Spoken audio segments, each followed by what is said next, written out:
નમસ્કાર, પ્રણામ, સ્વાગત છે તમારું એક નવા વિડીયોમાં। મિત્રો, આજની વાર્તા ખૂબ જ જ્ઞાનવર્ધક બનવાની છે, તો વિડીયોને અંત સુધી જરૂર જોજો।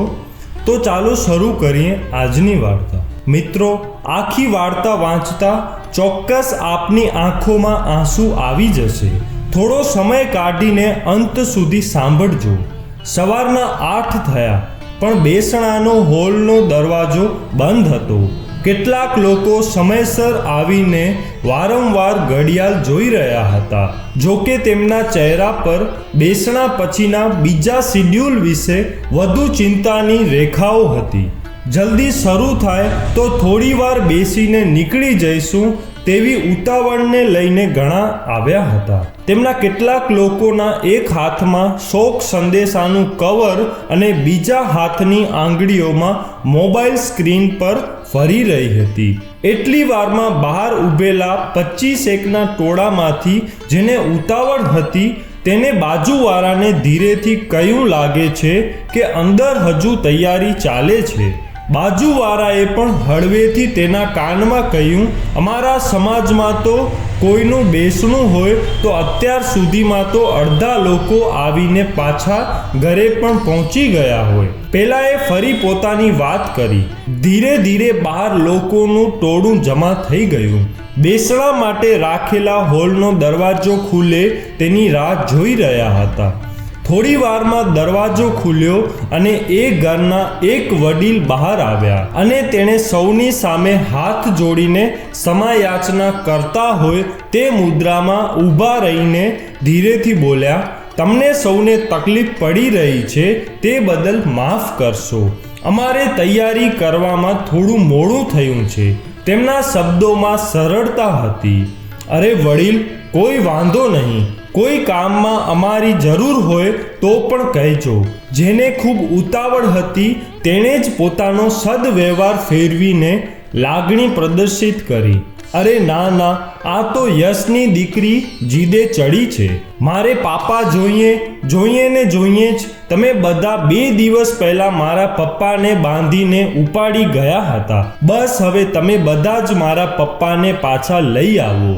જોકે તે 6 વર્ષની, તેને શું ખબર કે મોતના દરવાજે ગયા પછી ક્યાં કોઈ પાછું આવે છે। તેને કેવી રીતે સમજાવવી કે અમારે તેને અહીંથી દૂર લઈ જવી છે, પણ તે તેના પપ્પાના ફોટા પાસે જ જીદ કરીને બેઠી છે। હું અહીં જ બેસીશ અને બધાને કહીશ કે મારા પપ્પાને પાછા લઈ આવો। આજે મારા પપ્પાનો જન્મદિવસ છે। મારે કેક કાપવી છે, તેમને ખવડાવી છે। અને પેલા વડીલ પોક મૂકીને રડી પડ્યા। એક બીજા વડીલ તેમની પાસે પહોંચી ગયા અને તેમની પીઠ પર હાથ ફેરવીને દિલાસો આપ્યો। યશ તો લાખોમાં એક હતો, પણ આ તો અણધારી આફત, કુદરતની પણ એવી ક્રૂરતા કે ભર જુવાનીમાં બોલાવી। અરે દરેક લોકોના હૃદયમાં તે પોતાની છાપ મૂકીને ચાલ્યો ગયો। દુઃખ તો અમને સૌને છે, તમે પણ હિંમત રાખો, સૌ સારાવાના થશે। પેલા વ્યક્તિના દિલાસાથી વડીલને હૈયા ધારણા મળી। પેલા વડીલ અંદર ગયા અને બધા ફરી પોતપોતાના પરિચિત ચહેરા પાસે ટોળે વળ્યા। ધીરે ધીરે બહાર લોકોનું ટોળું વધવા લાગ્યું। સૌ કોઈ દરવાજો ખુલે તેની રાહ જોઈને મિનિટ માંડી રહ્યા હતા અને ઘણાને બેસણાનો રિવાજ પતાવી નીકળવાની પણ ઉતાવળ હતી। યશ, જેનો 2 દિવસ પહેલા જ સ્વર્ગવાસ થયો, એક સરળ વ્યક્તિત્વ, સદાય હસતો ચહેરો અને મદદ માટે તેના હાથ હંમેશા લંબાયેલા જ રહેતા। સમાજ, સોસાયટી અને સૌ કોઈમાં તે આદર્શ વ્યક્તિ તરીકે ઓળખ બનાવી ચૂક્યો હતો। તેનું અકાળ મૃત્યુ સૌને આંચકો આપી દે તેવું હતું। યશ જિંદગીના ઘણા કપરા સંજોગોમાંથી સંઘર્ષ કરીને આગળ વધ્યો હતો। જોકે તેને પોતાની લીલીવાળી ઘરની કોઈ આર્થિક સદ્ધરતા પર નહોતી આવી। હવે બધું એકાએક છોડીને ચાલ્યા જવું, ઘર પરિવાર જાણે હવે થોડા દિવસોમાં જ પડી ભાંગશે તેવી સ્થિતિ પણ પહોંચી જાય। યશ પાસે કોઈ સરકારી નોકરી નહોતી કે કોઈ બેઠી આવક પણ નહોતી. એક સામાન્ય કંપનીમાં નોકરી કરતો અને અચાનક જ વિદાય લીધી. ઘરનો મોભી કે કમાઉ દીકરો બધું એક જ હતો યશ. યશના બેસણા માટે હોલની બહાર લોકોની ભીડ વધી રહી હતી. પેલા દિલાસો આપનાર માણસને કંઈક સૂઝ્યું હોય તેમ તેણે સૌની સામે જોઈને કહ્યું, આમ તો હું પણ તમારી જેમ એક રિવાજ નિભાવવા જ આવેલો વ્યક્તિ છું. આપણે સર્વે આમ જ અનેક બેસણામાં હાજરી આપી છે. સફેદ કપડાં, સહેજ દયામણું મોહરું, હાર ચડાવેલા ફોટાના દર્શન, શોકના શબ્દો, બે ઘડીનો દિલાસો, થોડી વારની હાજરી અને પછી પોતપોતાના ઘરે. જોકે હું તમને કોઈને સલાહ કે સૂફિયાની વાતો કરવા નથી આવ્યો, પણ આજે મને લાગે છે કે આ બેસણું એટલે શું તે આપણે વિચારવું પડશે. યશ તો ગયો, પણ આવતીકાલથી તેના પર નભી રહેલા પરિવારનું શું? બેસણું આપણે એક રિવાજ ન બનાવતા પરિવાર માટેના સાચા અર્થમાં આધાર બનાવી દેવો જોઈએ. આપણો 2 મિનિટનો દિલાસો એ માત્ર બેસણું નથી અને તેનાથી યશના પરિવારને આવનારા સમયમાં કોઈ ફરક નહીં પડે.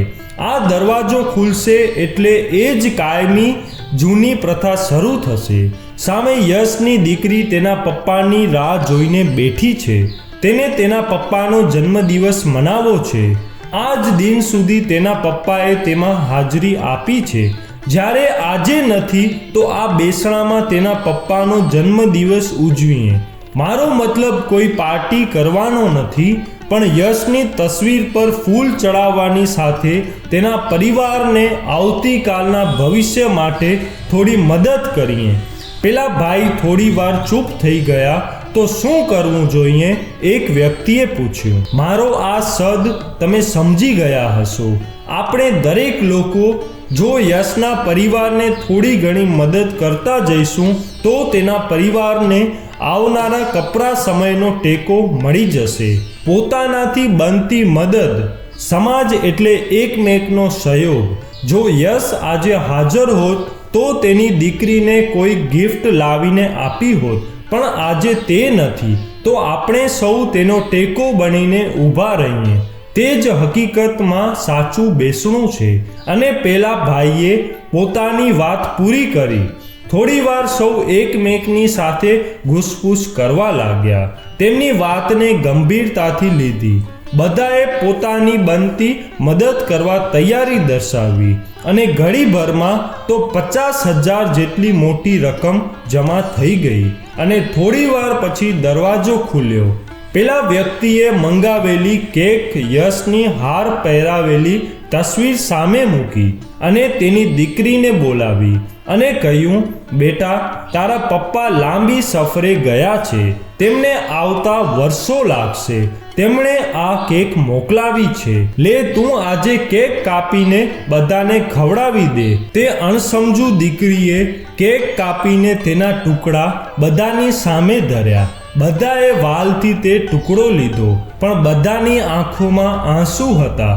છેલ્લે તે દીકરી પેલા વ્યક્તિ પાસે આવીને બોલી, અંકલ, બધા કહે છે મારા પપ્પા મરી ગયા છે. હવે તે પાછા નહીં આવે, પણ મને ખબર છે કે તે મને મૂકીને ક્યાંય જાય નહીં. તે એકવાર જરૂર આવશે અને જ્યારે આવશે ત્યારે ખૂબ મોટી કેક લાવીશું અને હું તમને બધાને બોલાવીશ, પણ કોઈને સફેદ કપડાં પહેરીને નહીં બોલાવું. મારી મમ્મી બહુ રડે છે. તેને કહી દો કે ભલે તે ભગવાનની પાસે હોય, તેમના ધબકારા તો મારા હૃદયમાં મને સંભળાય છે. અને તે પેલા વ્યક્તિને વળગી પડી. પેલા વ્યક્તિએ તેના માથે હાથ ફેરવતા કહ્યું, હા દીકરી, પિતાનું હૃદય તો કાયમ દીકરીના હૃદયથી ધબકતું હોય છે. અને એકઠી કરેલી રકમ દીકરીના હાથમાં આપી કહ્યું, લે, આ તારા પપ્પાએ મોકલ્યા છે, મમ્મીને આપજે. પેલા વડીલે આ દ્રશ્ય જોઈને તેમની નજીક આવ્યા અને પૈસા ભરેલું કવર જોઈને પરિસ્થિતિને પામી ગયા અને પૂછ્યું, તમારો પરિચય? પેલા વ્યક્તિએ પોતાનો પરિચય આપતા કહ્યું, હું યશની સાથે કામ કરું છું. મારી દીકરીના લગ્ન સમયે મારી પાસે પૈસા પણ નહોતા. ત્યારે યશે ફેક્ટરીની બહાર ઊભા રહીને મને મદદ કરવા સૌને વિનંતી કરી હતી અને ટીપે ટીપે સરોવર ભરાય તેમ મારી દીકરીનો પ્રસંગ સંચવાઈ ગયો હતો. યશે મારી દીકરીને ખુશ કરી હતી, તો તેની દીકરીને દુઃખી થતા હું કેમ જોઈ શકું અને યશની વાલસોઈ દીકરીને વળગી પડ્યા. તો મિત્રો, આજની વાર્તા જો તમને પસંદ આવી હોય તો કમેન્ટ બોક્સમાં જરૂર જણાવજો અને જો આપણી ચેનલ ઉપર નવા હો તો ચેનલને સબસ્ક્રાઈબ જરૂર કરજો. જય શ્રી કૃષ્ણ.